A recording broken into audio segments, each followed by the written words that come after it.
विफुल्ल द्रशोबलाहा अबलाहा, इतके ते आत्ता भगवंताचा वियोग झाल्यामुळे त्या अबला झाल्या होत्या. बल त्यांचं निघून गेलं होतं, बुद्धीचं बल गेलं, मनोबल गेलं, वैराग्य बल गेलं, यशोबल गेलं, सगळी बल त्यांची त्यांना सोडून गेली. कारण एक प्राण गेला की सगळं बल निघून जातं. प्राण गेला की बुद्धी जाते, प्राण गेला की शरीर जातं, प्राण गेला की इंद्रिय जातात, प्राण गेला की विचार जातो. सगळं त्यांचं गेलं होतं आणि भगवंताला बघितल्याबरोबर त्या सगळ्या अबला एकदम सबला झाल्या. अचानक प्राणांचा संचार व्हावा त्या पद्धतीने त्या उठल्या. सगळ्या गोपिका एकदम उठून उभ्या राहिल्या. मग कोणी कृष्णाचा भगवंताचा हात हातात घेतो, कोणी त्यांच्या खांद्यावर हात ठेवतो, कोणी त्याला जवळ घेतो.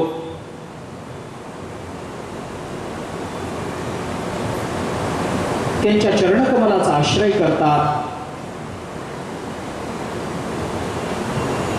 इतका वेळ आम्हाला तडफड ठेवलं म्हणून एका गोपिकेने दात ओठ खात भगवंताकडे पाहिलं, त्याला कामानं विवळ करण्याचा प्रयत्न केला.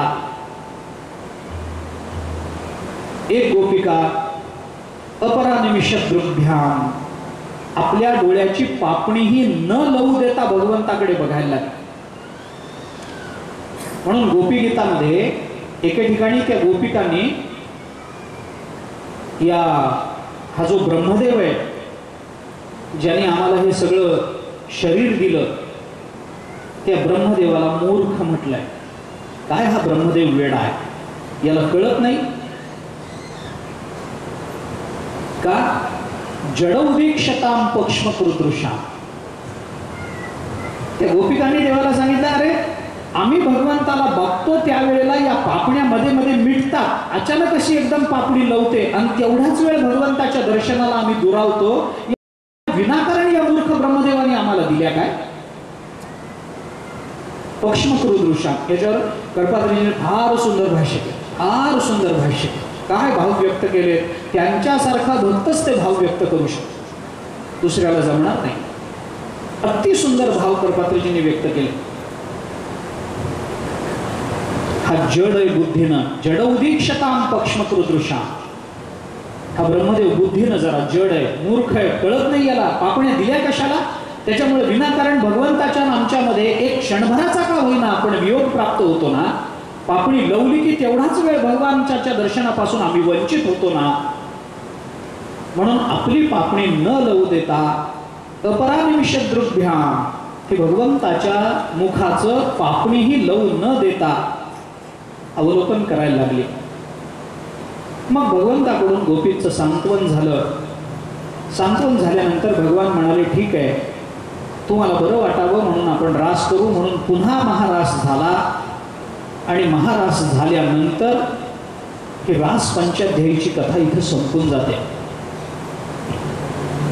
रास पंचाध्यायी ही कथा हा विचार इथं संपतो. त्याच्यानंतर भगवंतांनी युगलगीत गायलं, गोपिकांनी युगलगीत गायलं. ते युगलगीतही विचारात घेण्यासारखं आहे. पण हे सगळं गोपीगीत अंतःकरणामध्ये साठावं, गोपीगीताचा भाव तुमच्या माझ्या अंतःकरणामध्ये अभिव्यक्त व्हावा, याच्याकरता म्हणून भगवंताचं थोडं गायन आपण करू. नामाचं अंतःकरण विशुद्ध आहेच आहे, झालेलंच आहे, पण विशुद्ध अंतःकरणात भगवंताच्या नामाच्या अधिष्ठानावर युगलगीताचा थोडासा विचार आपल्याला करायचा आहे. 1-2 मिनिटं सर्वांनी अंतःकरणपूर्वक भगवंताचं नामचिंतन करावं अशी विनंती आहे. राधे कृष्ण कृष्ण कृष्ण राधे राधे, राधे श्याम श्याम श्याम, राधे राधे, राधे कृष्ण कृष्ण कृष्ण राधे राधे, राधे श्याम श्याम श्याम, राधे राधे, राधे कृष्ण कृष्ण कृष्ण राधे राधे, राधे श्याम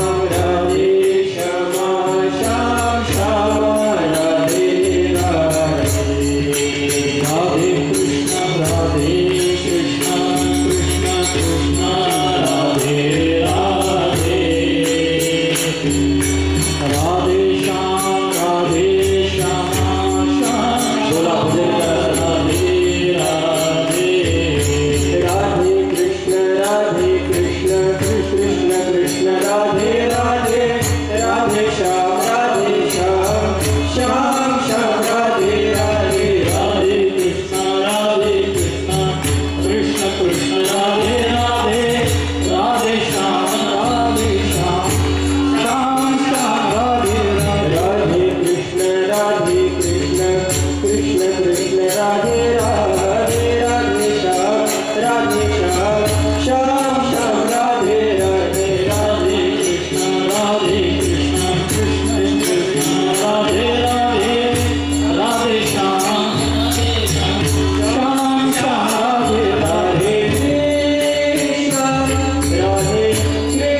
Radhe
गोप्य कृष्णे वनम याते तमनुधृतचेतसः कृष्णलीला प्रगायन्त्यो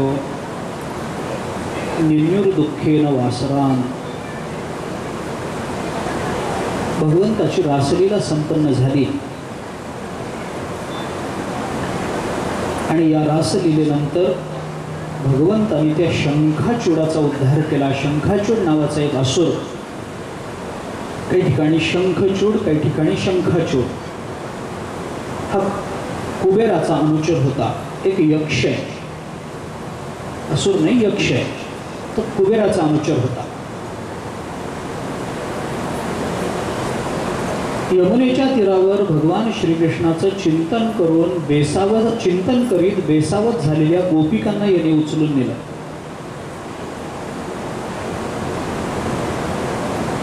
ज्या वेळेला उरलेल्या गोपिकांनी हे बघितलं मागच्या की ह्याने याला उचलून नेलंय, त्याने भगवान श्रीकृष्णाने बलराम दादांना मनपूर्वक प्रार्थना केली। त्यांचं नाव घेऊन कृष्णा कृष्णा कृष्णा करून आरडाओरडा करत त्याला बोलवायला लागल्या। देवाचं नाव ऐकल्याबरोबर नाम आठविता रूपी प्रकट पै झाला, भगवान प्रकट झाले। भगवंतांनी सांगितलं घाबरू नका। ज्या वेळेला त्या शंखचूडाने पाहिलं की भगवान श्रीकृष्ण आणि बलराम दादा आले, त्यांनी त्या गोपिकांना तिथंच टाकून दिलं आणि तो पळायला लागला।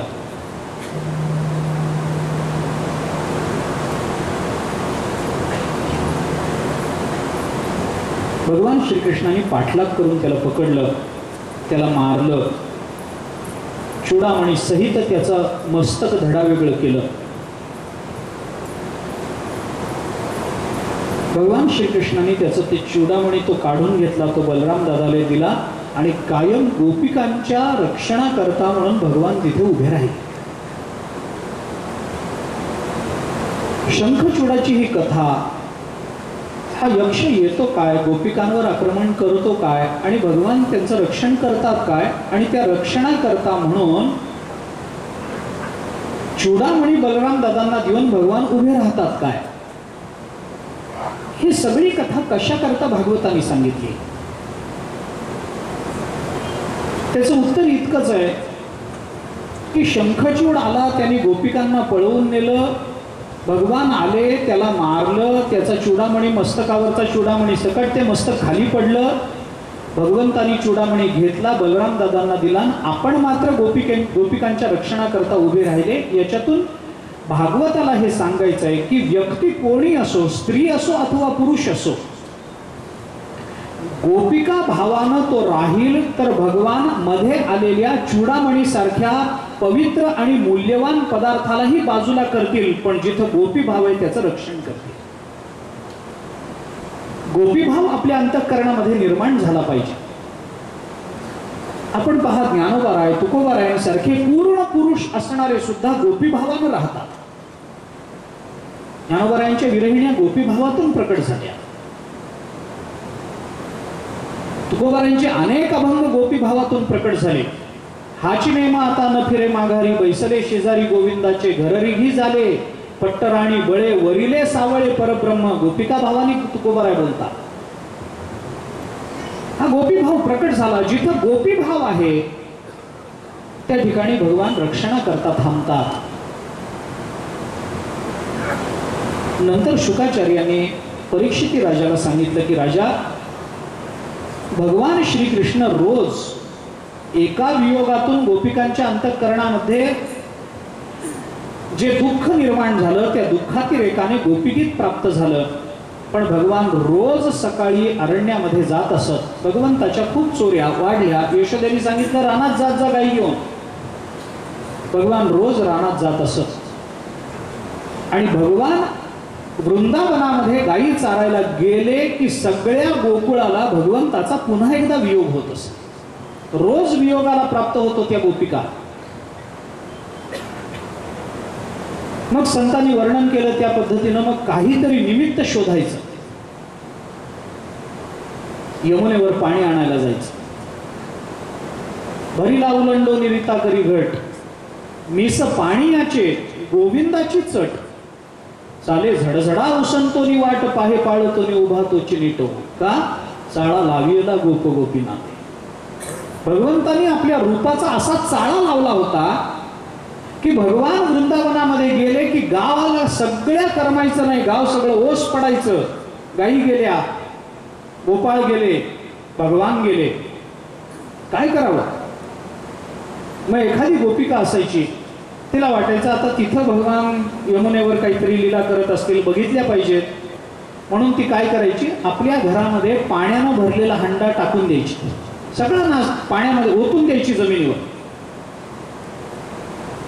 आणि रिकामा हंडा घेऊन सासूकडे जाऊन, सासू समोर जाऊन उभं राहायचं आणि सासूला म्हणायचं, बघावं सासूबाई, या पोरांनी घरामध्ये उच्छाद मांडला, सगळंच्या सगळं पाणी संपवलं, अजून तुमचे कपडे धुवायचे, मामंजीचे धुवायचे, मुलांचे धुवायचे, माझे धुवायचे, गाईला पाणी पाजायचं, हे सगळं अजून राहिले, घरामध्ये पाण्याचा थेंब नाही. मग सासू तिला म्हणायची, अगं मग माझं थोबाड काय बघत उभी राहिली, जा ना यमुनेवर पाणी घेऊन ये, जा यमुनेवर, एवढंच ऐकायचं असायचं. ऐकल्याबरोबर गोपिका धावत निघायची, चाले झडझडा उसंतोनी वाट, आणि मग तिथं जायचं, तो पाण्याचा हंडा यमुनेच्या त्या पाण्यावर असाच तरंगत ठेवायचा आणि भगवंताच्या बाललीला बघून देहभान विसरून जायचं. ज्या गोपिका घरी राहत असत, त्यांना यमुनेवर जायची परवानगी मिळत नसे, त्या गोपिका भगवंताच्या प्राप्तीकरता, भगवंतांनी लवकर यावं, भगवंताच्या गुणाचं, भगवंताच्या लीलांचं चिंतन करायचं म्हणून काही गीत गात असत, ते युगलगीत म्हणून प्रसिद्ध आहे. इथं तीन गीतांचा विचार आहे. एक गोपी गीत आहे, एक युगल गीत आहे आणि एक भ्रमरगीत आहे. युगलगीत, भ्रमरगीत आणि गोपीगीत. हे युगलगीत काय सांगतं, गोपीगीत काय सांगतं आणि भ्रमरगीत काय सांगतं? भक्तिशास्त्राने त्याचं चिंतन करताना असं म्हटलंय की गोपीगीत ही भक्ती लीला आहे, युगलगीत ही ध्यान लीला आहे आणि भ्रमरगीत ही ज्ञान लीला आहे. गोपीगीत भक्ती लीला आहे, भगवंताच्या गुणाचं, भगवंताच्या रूपाचं, भगवंताच्या नामाचं, भगवंताच्या कथेचं, याचंच वर्णन गोपीगीत करतं, भक्ती लीला आहे. युगलगीत हे मात्र ध्यान लीला आहे. युगलगीत कशा करता सांगितलं? भक्तांनी वर्णन केलंय टीकेमध्ये की युगलगीत म्हणत असताना भगवान श्रीकृष्णाचं ध्यान करायचं, डोळ्यासमोर आणायचं. भगवान श्रीकृष्ण आहेत, त्यांना फक्त त्या काळात गोपिकांनी बघितलं, युगलगीत त्याच्याकरता सांगितलं नाही. जे भाविक आहेत, भगवत दर्शनाकरता ज्यांची आंतरिक तळमळ आहे, त्यांनी आपापल्या भावविश्वामध्ये भगवान श्रीकृष्णाचं दर्शन करावं. चित्तवृत्ती भगवान श्रीकृष्ण चरणाशी एकरूप करून टाकावी आणि परमानंदाचा अनुभव प्राप्त करून घ्यावा, याच्याकरता युगलगीत आहे. युगलगीतामध्ये गोपिकांनी पुन्हा एकदा भगवान श्रीकृष्णाचं वर्णन केलं. भगवान श्रीकृष्ण कसे आहेत, काय आहेत, ते बासरी कशी वाजवतात, का वाजवतात, त्यांनी कपाळाला कसं गंध लावलाय, त्यांचे हात कसे आहेत, ते पाय कसे आहेत, पाय कसे ठेवून ते उभे आहेत, त्यांचा चेहरा कसा आहे, त्यांची मान कशी आहे, वाकडी आहे का सरळ आहे, त्यांचे खांदे कसे आहेत, त्यांचे डोळे कसे आहेत, आपाद मस्तक भगवंताचं वर्णन युगलगीतात आलं का? कारण त्या दृष्टीनं आपण भगवंताचं ध्यान करावं. अहंग्रह ध्यान जसं असतं तसं ध्येयानुसारी ध्येयानुसारी ध्यान असतं. ध्यानाचे जे प्रकार आहेत त्याच्यामध्ये अहंग्रह ध्यान एक ध्यान आहे, ध्येयानुसार ध्यान एक ध्यान आहे. ध्येयानुसार ध्यान काय सांगतं आपल्याला? शास्त्रांनी, संतांनी परमात्म्याचं ज्या रूपात वर्णन केलंय त्या रूपात परमात्म्याचं ध्यान करणं हे ध्येयानुसारी ध्यान आहे. युगलगीत हे ध्येयानुसार ध्यानाकरता सांगितलं गेलं म्हणून युगलगीत हे ध्यानलीला मानली गेली. भगवंताचं ध्यान करावं. ध्यानाचा परिणाम काय होतो? ध्यानी ध्याता पंढरी राया मनासहित पालटे काया. ध्यानाचा परिणाम असा होतो की ध्यानाने आपण तद्रूपाला प्राप्त होतो. ज्याचे जया ध्यान तेच होय त्याचे मन, तुकोबाराय बोलतात. ज्याचं ध्यान आपण करतो त्याच रूपाला आपण प्राप्त होतो. चिंतने चिंतने तद्रूपता म्हणतो ना आपण. तर रामायणामध्ये रामचंद्र प्रभू आणि सीता मातोश्रींची कथा सांगतात ना. सीता मातोश्रींना रावणाने पळवून नेलं, अशोकवनामध्ये ठेवलं. एके दिवशी त्या आळीला बघता बघता सीता मातोश्री रडायला लागल्या. त्रिजटेने विचारलं, सीते काय झालं रडायला? काही नाही म्हणे, मी इथे एक सुरवंटाचं फुलपाखरू होताना बघितलंय. तो किडा येतो, सारखा मारून जातो, सारखा मारून जातो. त्या आळीला त्या किड्याचा इतका ध्यास लागतो की ती आळीच त्या रूपाला प्राप्त होते नुसत्या चिंतनानं. त्रिजटा म्हणाली, मग ह्याच्यात रडण्यासारखं काय, हा निसर्ग आहे. सीता म्हणाली, तसं नाही. जर आळीचं फुलपाखरू होताना अखंड चिंतनानं त्या आळीचं फुलपाखरू होत असेल तर मी सुद्धा अखंड रामाचं ध्यान करते, मी सुद्धा राम होईल ना. मग दोन दोन राम कसे चालतील या जगात? मी एक राम आणि तो एक राम, दोन दोन राम कसे चालतील? त्रिजटा म्हणाली, वेडी आहेस का तू? अगं तू जसं रामाचं ध्यान करतेस तसं रामचंद्र प्रभू तुझं ध्यान करतातच की. आणि तू जर रामाच्या ध्यानाने राम होणार असशील तर रामचंद्र प्रभू सुद्धा तुझ्या ध्यानानं सीता होतील. आम्हाला जोडी कायम आहे, तुम्ही आपापसात काही बदल करून घ्या. चिंतने चिंतने तद्रूपता ही ध्यानलीला आहे. आणि पुढे येणारे भ्रमरगीत ही ज्ञानलीला आहे. युगलगीत झाल्यानंतर कंसाला कळलं की गोकुळामध्ये हाय, आपल्याला मारणारा हा गोकुळामध्ये राहतो हे कळलं. कंसाने एक युक्ती केली, एका यज्ञाचं नियोजन केलं. आणि त्या यज्ञाकरता म्हणून बलराम दादा आणि भगवान श्रीकृष्णांना बोलवण्याकरता म्हणून अक्रूराला गोकुळामध्ये पाठवून दिलं. अक्रूराला गोपिका नाही नाही ते बोलल्या. भगवान श्रीकृष्णाला घेऊन जातो म्हणल्यानंतर त्यांना वाटलं आता हा आपल्यातून घेऊन जाणार. हा अक्रूर कसला, हा तर क्रूर आहे. अक्रूरा चांडा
आणि अक्रूर आता भगवंताला घेऊन जाणार या भावी विरहामध्ये गोपिका अक्रूराला नाही नाही ते बोलल्या. भगवान जेव्हा रथात चढले आता भगवान जाणार, भगवंताला घेऊन जाणार हा भावी विरह आहे. भगवान रथात चढले आता निघणार. गोकुळातल्या सगळ्या गोपिका, अनेक गोपिका रथासमोर आडव्या पडल्या. आम्हाला मार आणि मग घेऊन जा, आम्ही सोडणार नाही. हा वर्तमान विरह आहे. आणि रथ निघून गेला असं नाथ महाराज म्हणतात, तो भूत विरह आहे. या तीनही विरहाचा विचार या एका अभंगामध्ये नाथ महाराजांनी केला. अक्रूर आला, भगवंताला घेतलं आणि भगवान श्रीकृष्ण आणि बलराम दादा दोघांना घेऊन मथुरेमध्ये प्रकट झाला. मथुरेमध्ये आल्यानंतर भगवंतांनी लगेच कंसाकडे जायला पाहिजे होतं, पण भगवंतांनी तसं केलं नाही. मथुरेत आल्यानंतर भगवंतांनी मथुरा पाहिली. मथुरा पाहण्याचं निमित्त होतं, पण मथुरेमधले जे अनेक भक्त भगवंताच्या दर्शनाकरता उत्सुक होते त्यांना आपलं दर्शन झालं पाहिजे आणि त्यांना दर्शन देण्याकरता म्हणून भगवंतांनी अशा पद्धतीनं मथुरा बघण्याचं निमित्त केलं.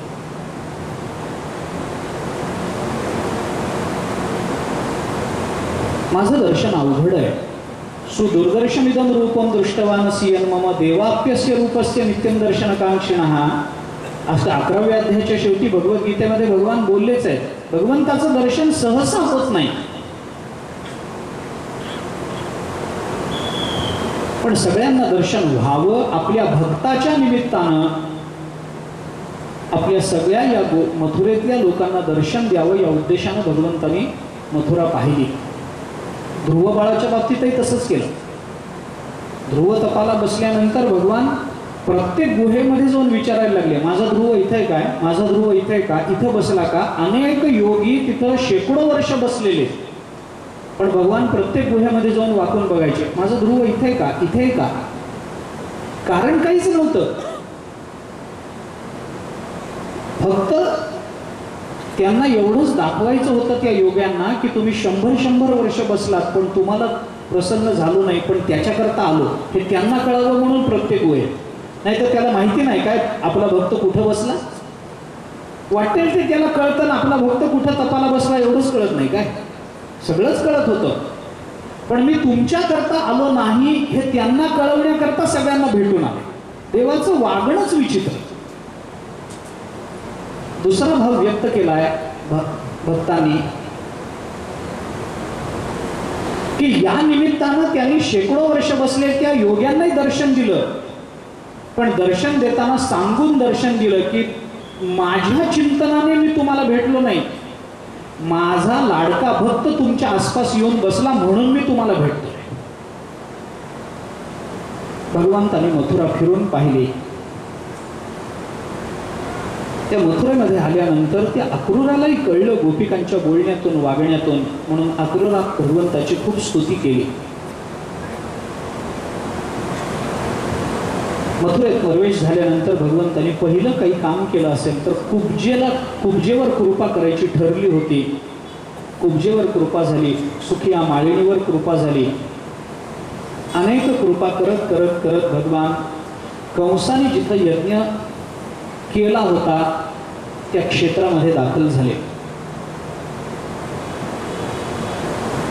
तो अंगराग वास्तविक कंसाला लावायला चाललेली ती कुब्जा,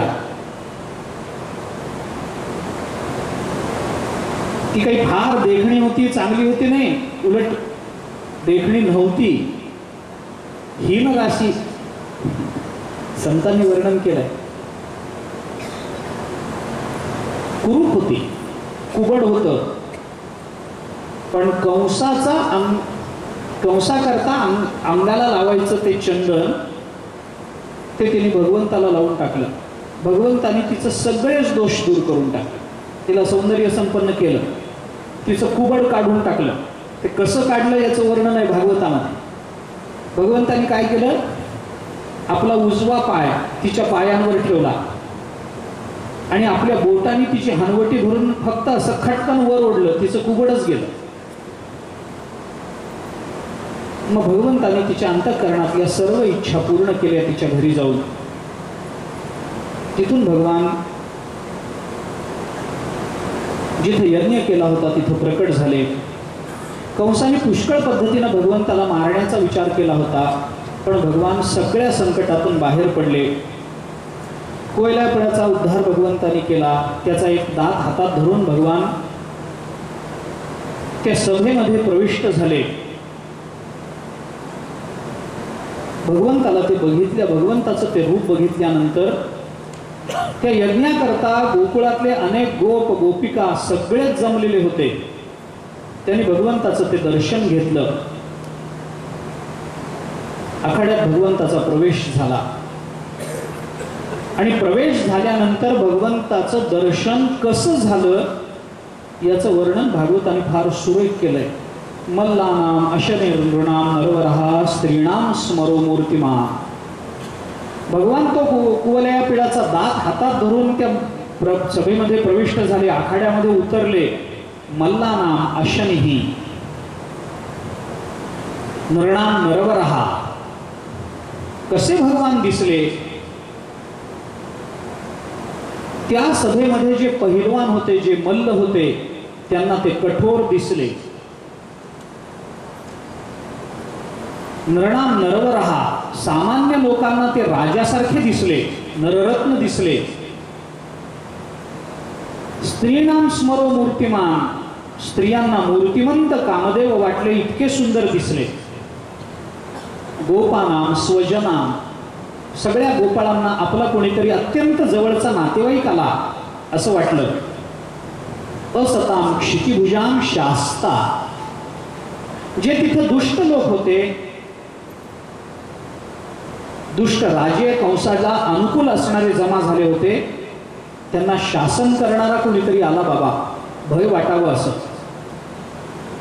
जे माता पिता रूप होते त्यांना आपला मुलगा वाटायला लागला. मृत्यूवर भोजपते, कंसाला तर साक्षात मृत्यू आला असं वाटलं. जे अज्ञ लोक होते, अज्ञानी होते, त्यांना कोणीतरी एक मुलगा आला असं वाटलं. योग्यांना असं वाटलं की आपण ज्याच्या करता योग साधना करतो ते परमतत्व हेच आहे. योग्यांना परमतत्व, तत्वम परम योगिनाम वृष्णीनाम परदेवते ती विदितो रंगम गतः साग्रजः. जे तिथं वृष्णीवंशी होते त्यांना असं वाटलं की हे श्रेष्ठ देव आहे.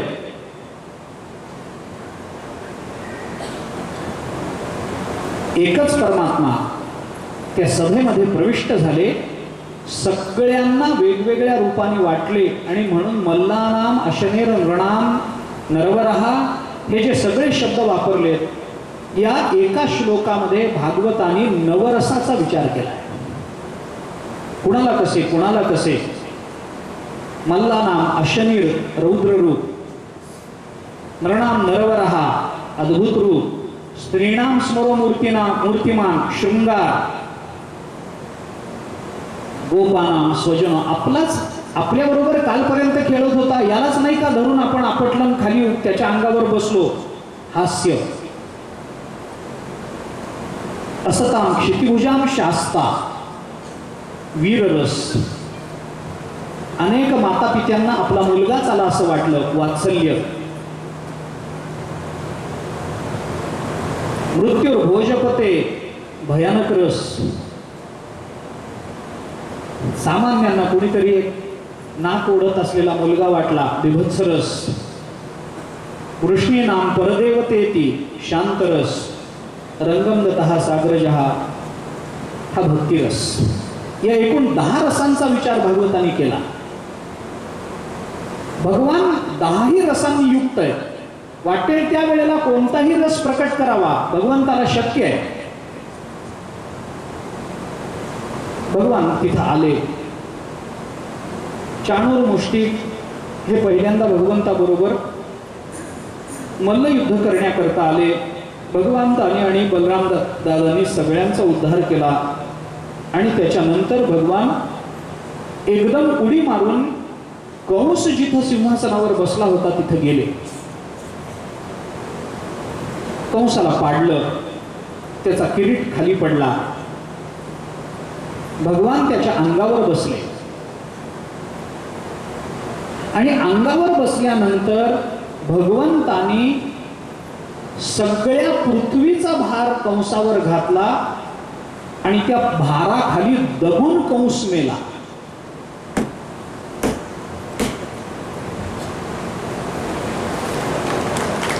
कंसाचा उद्धार भगवंतानी केला.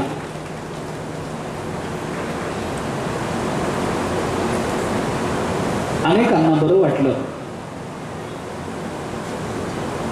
भगवान शुकाचार्य म्हणतात, भगवंतानी एवढंच करून आपलं सगळं कर्तव्य संपवलं असं नाही. भगवान किती दयावंत आहेत, कृपावंत आहेत, याची पुन्हा पुन्हा साक्ष पटावी याच्याकरता भगवान शुकाचार्य सांगतात, कंस मेल्यानंतर कंसाच्या ज्या राण्यांनी आपलं सौभाग्य गेलं म्हणून आक्रोश केला, रडायला लागले, त्या सर्व राण्यांचं जवळ बसून भगवान श्रीकृष्णाने सांत्वन केलं. किती दया! त्याला मारायचं आणि त्याच्या राण्यांचं सांत्वन करायचं. त्याला मारणं ही जगावरची दया होती आणि त्याला मारून त्याला मुक्त करणं ही त्याच्यावरची दया होती. आणि त्याला मारण्याने सौभाग्य गेलं म्हणून दुःखी झालेल्या त्यांच्या पत्न्यांचं सांत्वन करणं ही कंसाच्या कुटुंबावर केलेली दया होती. भगवंताने सगळ्यांचं सांत्वन केलं आणि नुसतं सांत्वन करून थांबले नाहीत. भागवताने सांगितलं, भगवंतानी पुढाकार घेऊन कंसाचं सगळं क्रियाकर्म करून घेतलं. भगवंतानी पुढाकार घेतला, हे करा, असं करा, सगळं सांगितलं. नंतर माता पित्यांना वसुदेव देवकीला बंधनातून सोडवलं, त्यांना वंदन केलं. मातरम पितरम चैव मोचयित्वात बंधनात कृष्ण राम ववंदाते शिरसा अपृश्य पादयोः.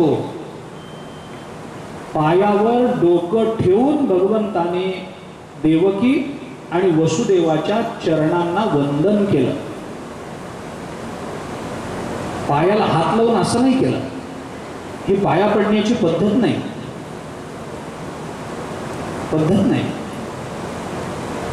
चरणावर पूर्ण मस्तक ठेवलं पाहिजे. हे समर्पण आहे, हे वंदन आहे.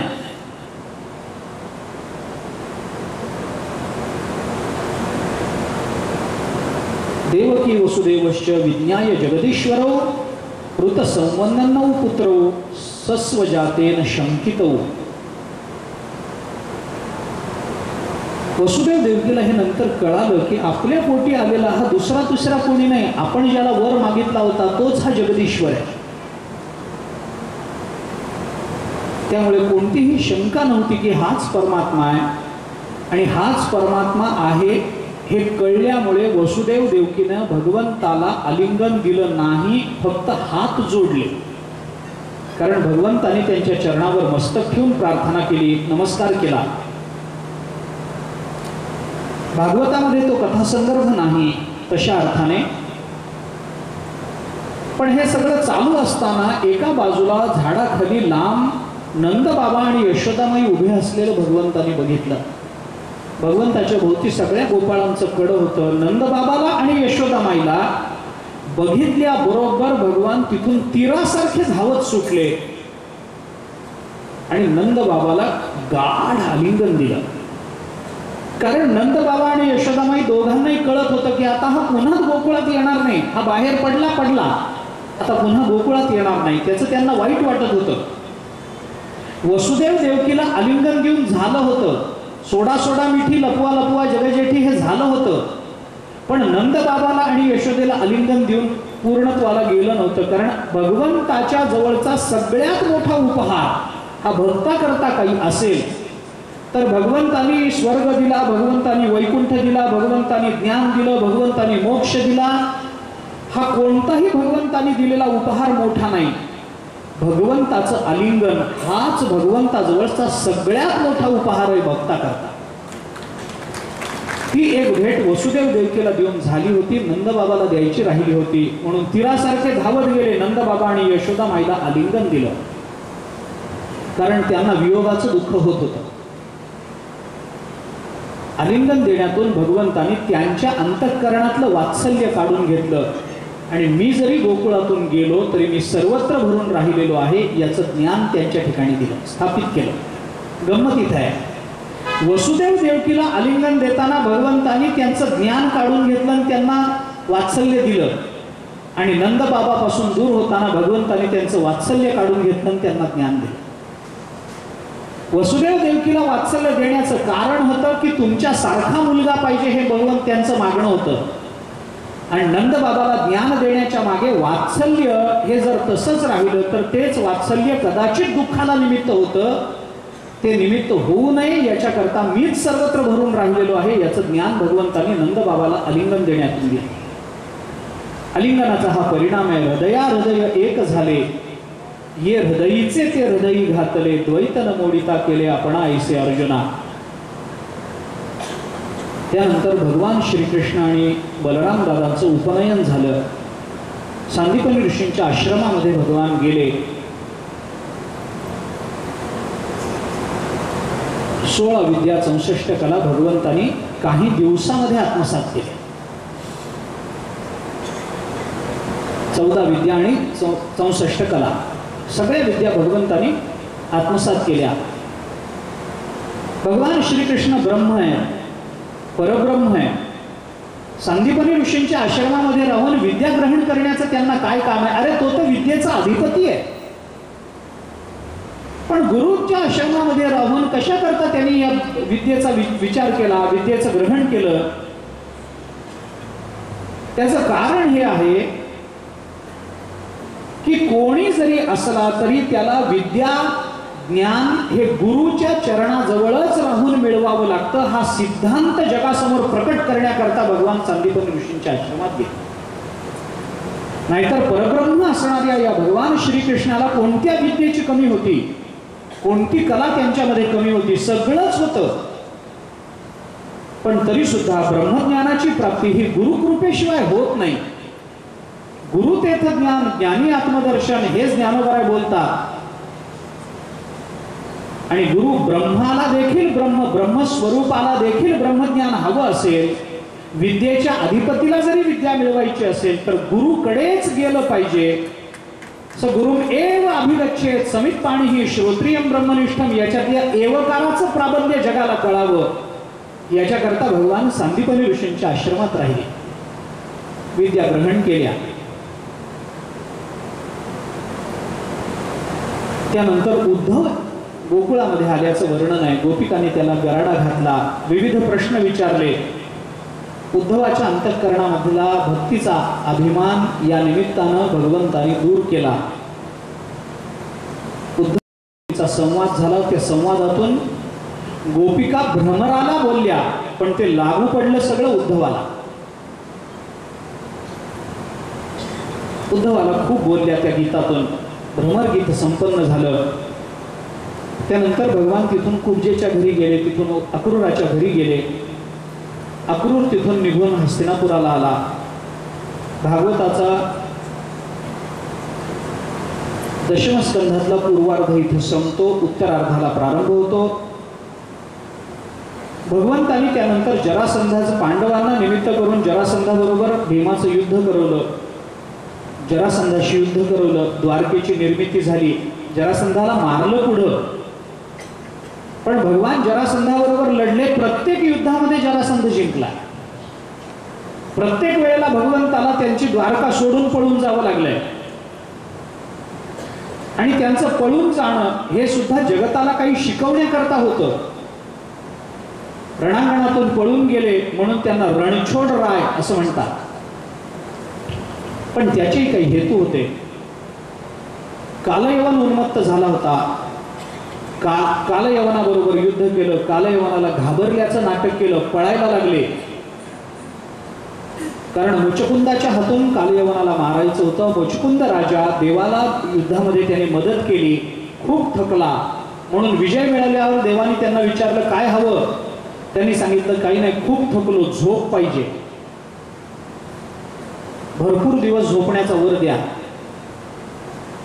इतकाच वर झोपण्याकरता ब्रह्मायू होईजे निजेलियाची असीजे. ज्ञानोबराय आळशी माणसाचं वर्णन करतात. ब्रह्मदेवा एवढं आयुष्य मिळवलं तरी ते झोपूनच असतात.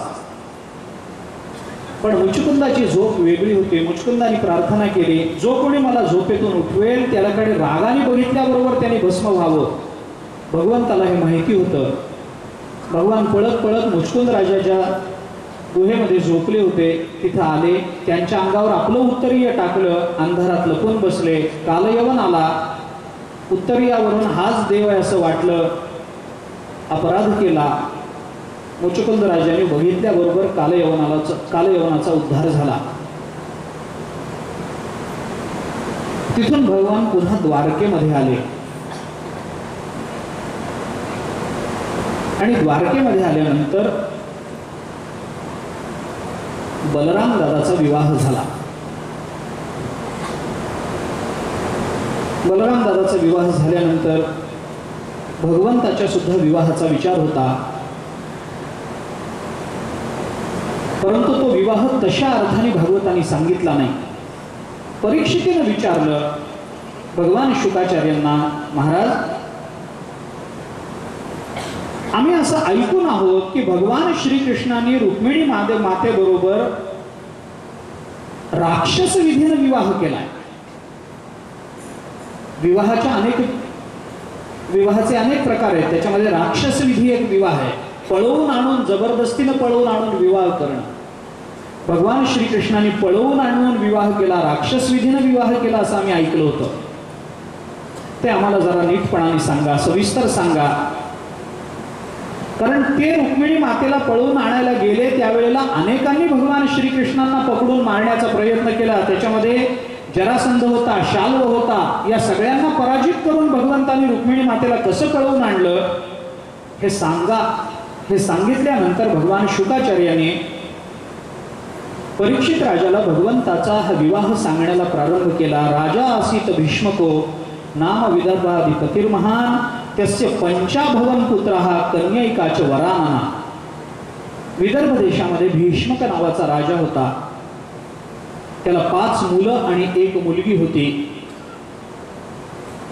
मोठ्या मुलाचं नाव रुक्मी होतं, दुसऱ्या मुलाचं नाव रुक्मरथ, तिसऱ्याचं नाव रुक्मबाहू, चौथ्याचं नाव रुक्मकेश आणि 5व्याचं नाव रुक्ममाली आणि 1 मुलगी होती, तिचं नाव होतं रुक्मिणी. राजवाड्यामध्ये येणाऱ्या अनेकांच्या तोंडून रुक्मिणी मातेनं भगवान श्रीकृष्णाविषयी आणि भगवंताच्या पराक्रमाविषयी, भगवंताच्या वैभवाविषयी, सौंदर्याविषयी जेव्हा खूप काही ऐकलं तेव्हा रुक्मिणी मातेनं असा निश्चय केला की याच्याशिवाय आपल्याला दुसरा पती मिळणं शक्य नाही. हाच आपला पती, करीन तर लग्न याच्याशी निश्चय केला.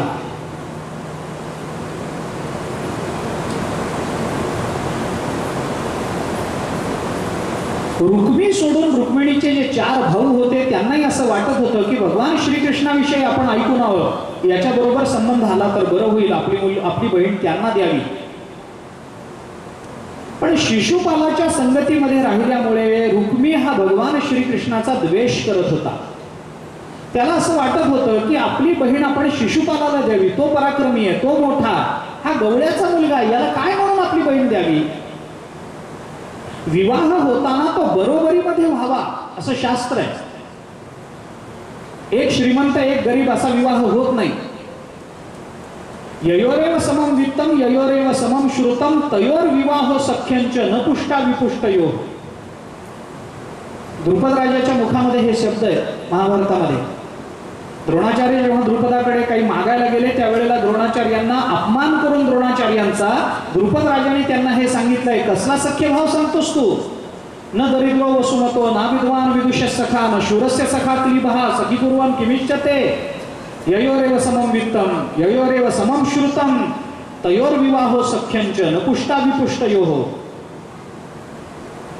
अरे ज्यांच्याकडे संपत्ती समान असते, ययोरेव समम वित्तम ययोरेव समम श्रुतम, ज्यांचं कुल समान असतं, त्या दोघांमध्ये विवाह आणि मैत्री होते. एक श्रीमंत एक गरीब, एक कुलसंपन्न एक कुलहीन यांच्यामध्ये विवाह होत नाही. हा कुलहीन आहे, याच्या आई बापाचा पत्ता नाही, आणि माझी बहीण सुंदर आहे, हा काळा आहे, माझी बहीण सौंदर्य संपन्न आहे, कशा करता याला द्यायची, मग शिशुपालाला द्यावी असा रुक्मीचा विचार. सगळ्यांना विरोध करून शिशुपालाला द्यायचं असं रुक्मिणीने ठरवलं. आणि ज्या वेळेला आपल्या मोठ्या भावाचा हा मनोदय रुक्मिणी मातेला कळाला, त्यावेळेला तिने विचार केला की आपला मोठा भाऊ कुणाचं ऐकणार नाही, हट्टी आहे, आपल्याला वाटेल तेच खरं करेल. याच्याकरता म्हणून काहीतरी केलं पाहिजे. भगवान श्रीकृष्णांपर्यंत आपल्या अंतःकरणातला मनोदय पोचवला पाहिजे. याच्याकरता रुक्मिणी मातेने एक विश्वासपात्र ब्राह्मण निवडला आणि भगवान श्रीकृष्णाकडे त्याला पाठवून दिलं. भगवान श्रीकृष्णाच्या द्वारका नगरीमध्ये जेव्हा तो सुदैव नावाचा ब्राह्मण पोचला आणि द्वारपालांना त्यांनी काही सांगितलं, त्यावेळेला ते द्वारपाल भगवान श्रीकृष्णाकडे त्याला घेऊन गेले. सुदैवाने पाहिलं, सोन्याच्या सिंहासनावर भगवान श्रीकृष्ण विराजित आहेत. द्वारपालांबरोबर एक ब्राह्मण येतो आहे.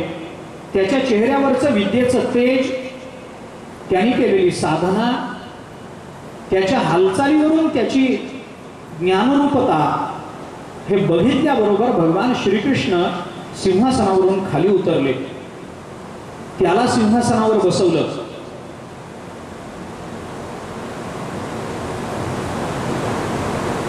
आणि एखादा भक्त ज्या पद्धतीनं भगवंताचं पूजन करतो त्या पद्धतीनं त्याची पूजा केली, भगवंतानी केली. दशमस्कंदामध्ये 2 ब्राह्मणांची पूजा आहे, एक सुदेवाची आणि एक सुदामाची.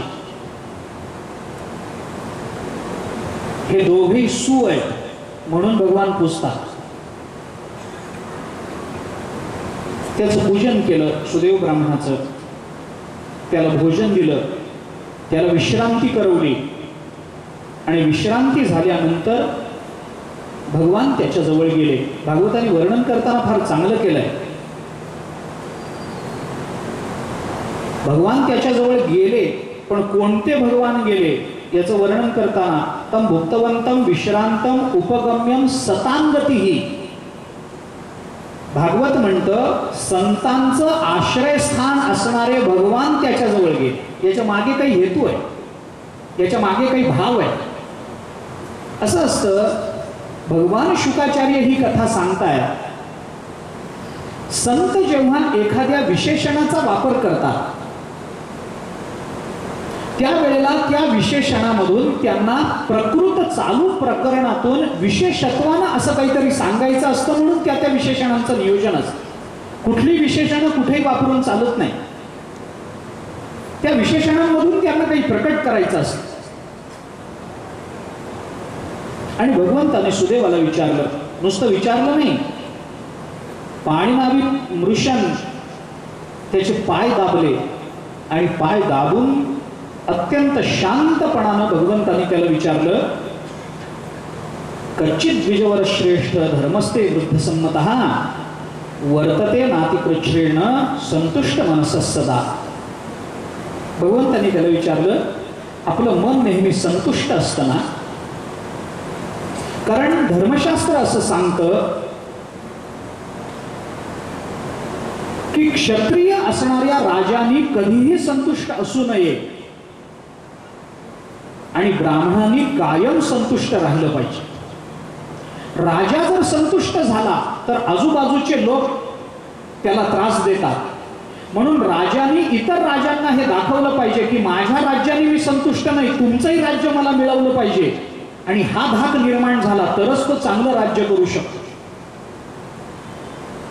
पण ब्राह्मणांनी कधीही असंतुष्ट राहिलं नाही पाहिजे. थोडं जेवढं काही मिळेल, कुणी तुलसी दल दिला असेल त्याच्याने संतुष्ट झालं पाहिजे. असंतुष्ट ब्राह्मण नसावा. मनुस्मृतीमध्ये विचार आहे, असंतुष्ट ब्राह्मण नसावा, संतुष्ट राजा नसावा. राजा संतुष्ट झाला आहे त्याच्यात समाधान मानायला लागला, प्रगती होत नाही. ब्राह्मणांनी संतुष्ट असावं. आपण संतुष्ट असताना नेहमी भगवंताने विचारलं, आपल्या धर्माचं पालन करण्यामध्ये आपल्याला काही अडचण नाही ना?